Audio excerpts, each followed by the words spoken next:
DVC Vikings Coach's Corner with your host, Tommy Briskey. Hey, Coach Trane. This is Tommy. Hey, Thanks for taking the time to hop on the call with us. For our audience that's not familiar with Coach Matt Trane, he was a former DVC student athlete, a water polo player for the water polo team, and a swimmer for the swim team as well. You then played water polo at Pepperdine, and then went on to play professionally in Europe and trained with the men's national team. So a little background on you there. I got that all correct, right? Yeah, nailed it. Awesome. So why don't you go ahead and talk a little bit about some of your experiences as a DVC athlete first, and give us some background. How did you end up here, and what was that like for you?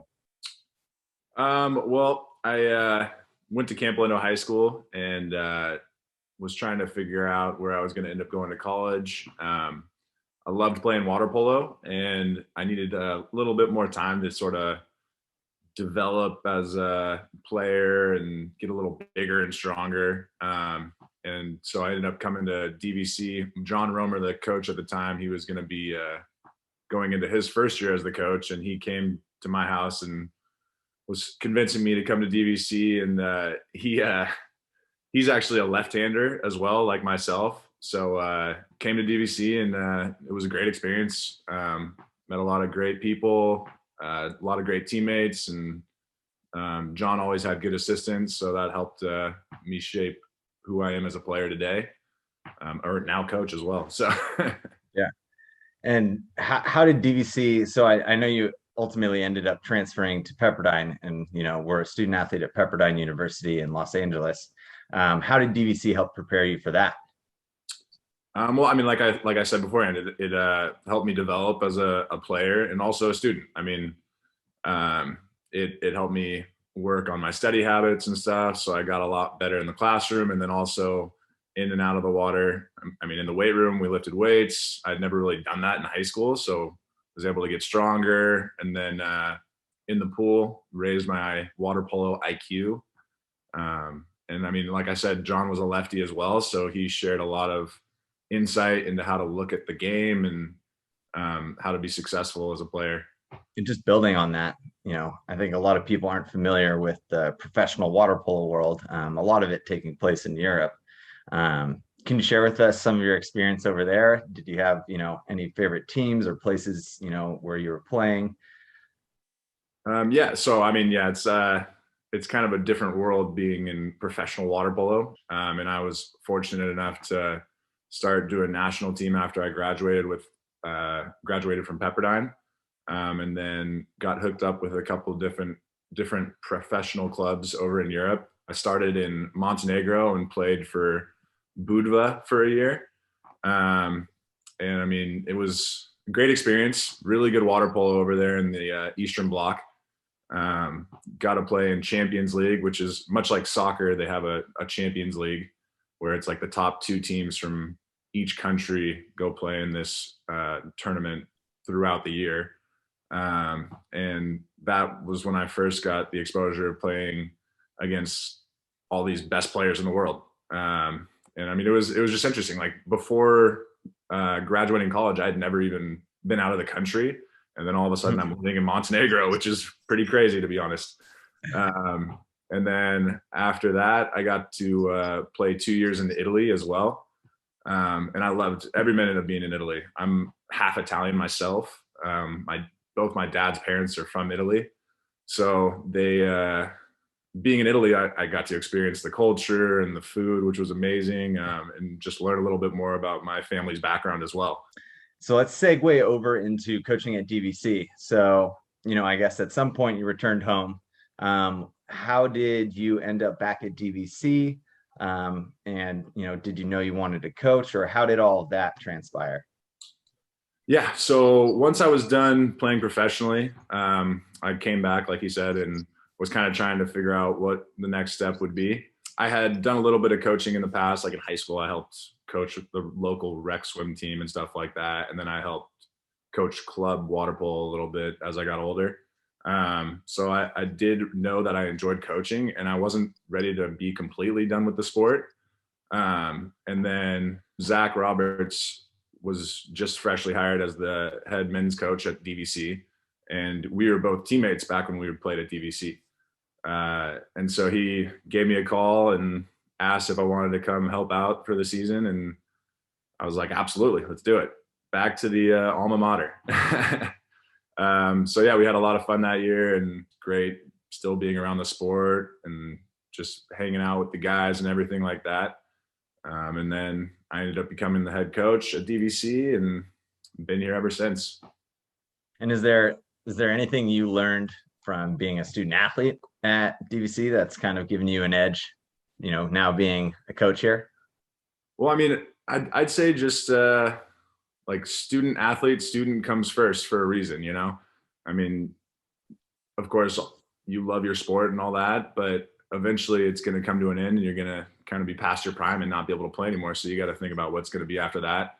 But also just being able to stay eligible, I mean, you need to stay on top of your classes and just do the work and stay focused. I mean, I think a lot of people come to DVC with the intent to transfer on to a 4-year school. So, I mean, you got to get those good grades to be able to do that. It's wise words right there. Thank you, Coach.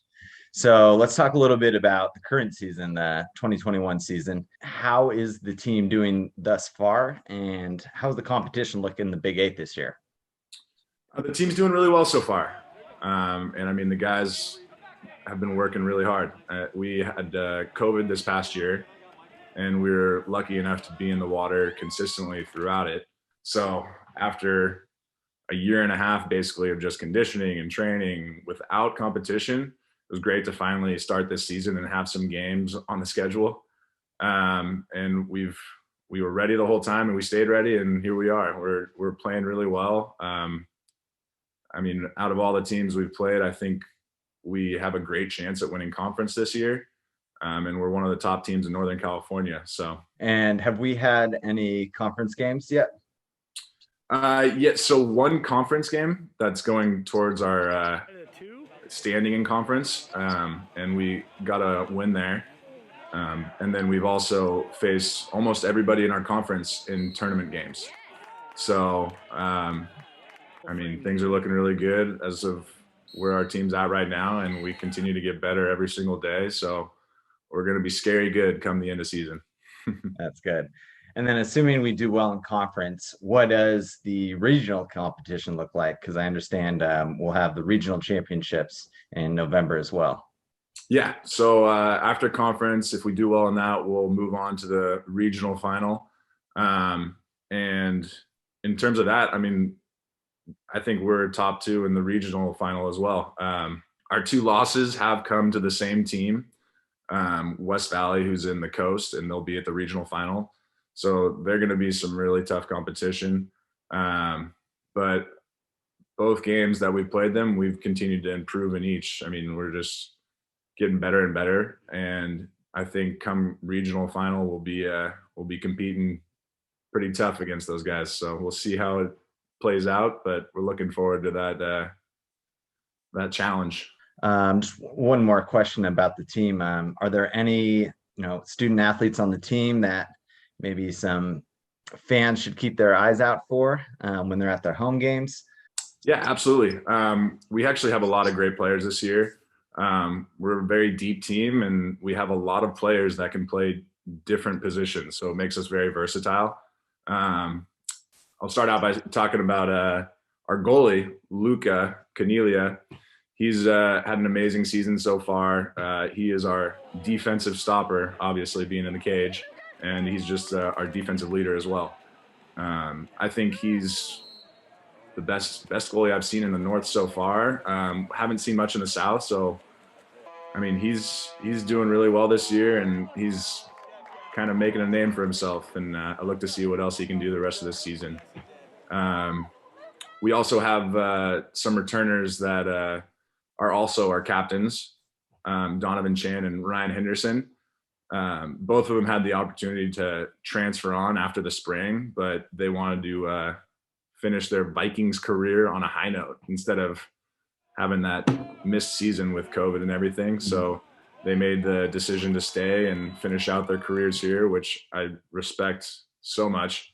And they're having a great season. All their hard work's showing and it's paying off. So it's great to see. Just last thing here, before we sign off, you touched on it a little bit earlier, but any parting advice for our current student athletes at DVC? I'll keep it short and sweet. Work hard and take care of business in the classroom and in your sport. That's awesome. Hey, Coach Matt, I appreciate the time today. Thank you for, answering all of my questions, and go Vikings. Thank you for having me, Tommy. Go Vikings.